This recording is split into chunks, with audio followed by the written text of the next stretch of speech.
So, Samara, how happy and confident do you feel about straightening the bridge on your cello? Really not much. It's quite a scary process. I'm always a bit scared of breaking something. It's particularly terrifying if you're on tour and you can't easily bring it to someone like you to fix should it go catastrophically wrong. I think a lot of people feel like that, actually. There are two really good reasons to keep your bridge straight. The first thing is that it means your bridge is going to survive, and you're not going to have to get a new one cut. The second thing is that the way a bridge is standing on the cello is equivalent to a soundpost adjustment.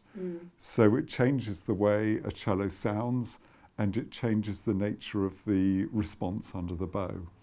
And so to this end, we like to use the bridge gauge to check that the bridge is standing in the way it's intended to. And we like the bridge gauge is designed to be flush with the top of the bridge when everything's good. But sometimes things aren't good, and usually with a situation where the bridge is leaning forward and the bridge gauge won't go right down, won't go flush.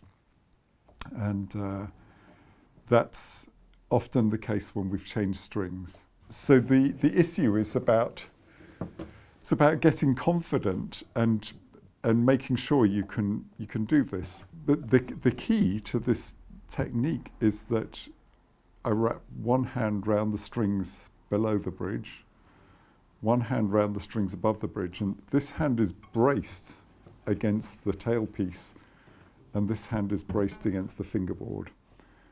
With my hands anchored in this way, I can quite easily push the bridge backwards and forwards with my thumbs. But it all depends on having sufficient soap or graphite underneath these strings in the string grooves. Rosin, which we use for playing stringed instruments, is very sticky by nature. And if it's got into these string grooves, we're really sticking the strings to the bridge, and they won't want to move. The point about this technique is you've got one thumb on each side, so the thumb that's not doing the pushing is also the sort of the safety device. Yeah, let's go for it, see how you get on.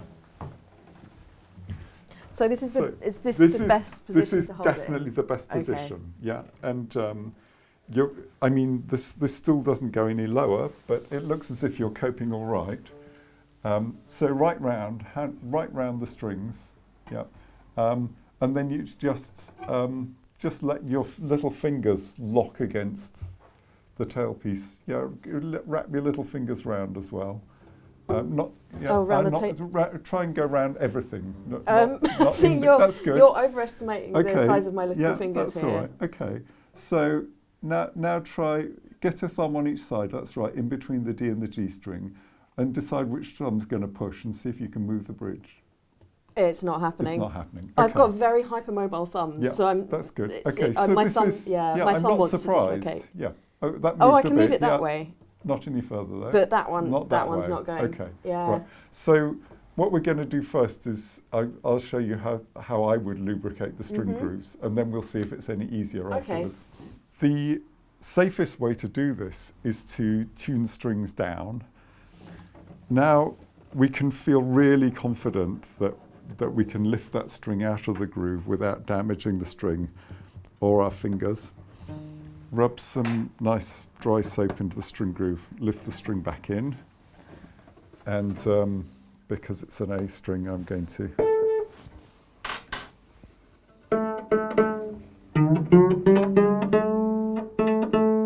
tune it back up again.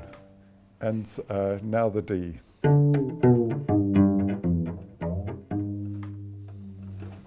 About down roughly a fifth.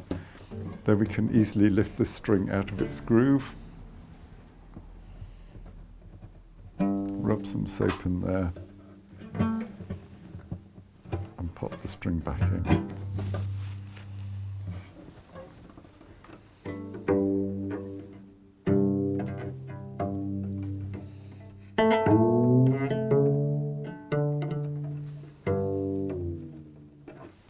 on.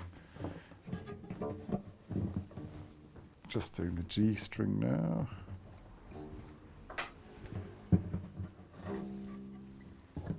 So for many situations,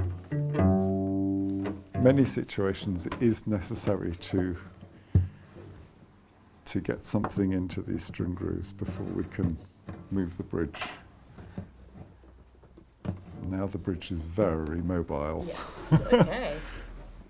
Yeah, do you want to have another go? I'll have another go.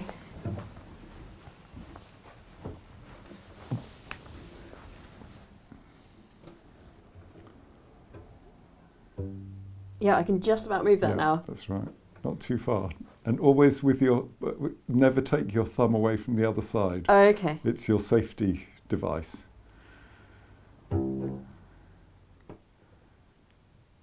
It wants to go that way a lot more than it wants to. They always Okay. do, that's right. Why is that? It's because of the angle of the strings. So when we're moving the head of the bridge, we always find that it moves more easily in one direction than the other. And the reason for this is the difference in the angle of the strings. So these strings go all the way up to the nut, and you know the angle to from the horizontal is not very great at all. But on this side, the strings come quite smartly, promptly, down to the saddle here at the bottom of the cello, and this angle is very different. And it's the difference between these angles that encourages the bridge to move towards the fingerboard more easily than it will do towards the tailpiece. So, and we can, can probably see that, that requires very little force from me, but moving this direction is requiring quite a bit more pressure.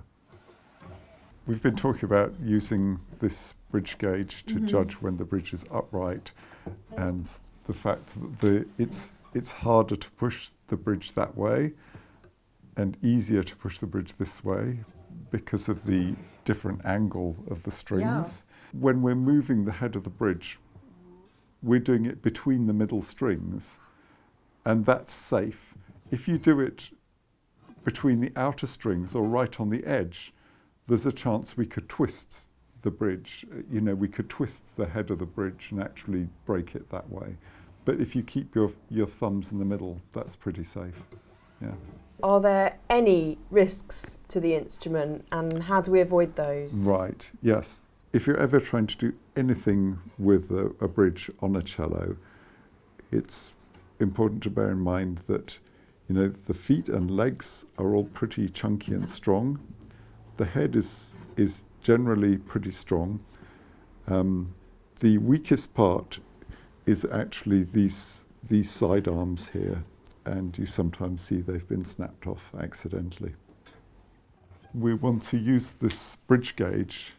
This is going to tell us when the bridge is standing straight. And there's actually a little gap in there. I've pushed it a little bit too far. And because all these string grooves are nicely lubricated, I can actually just push the bridge up against the bridge gauge. And now I know that the bridge is standing exactly as we intended it to when we adjusted the cello and set up the bridge.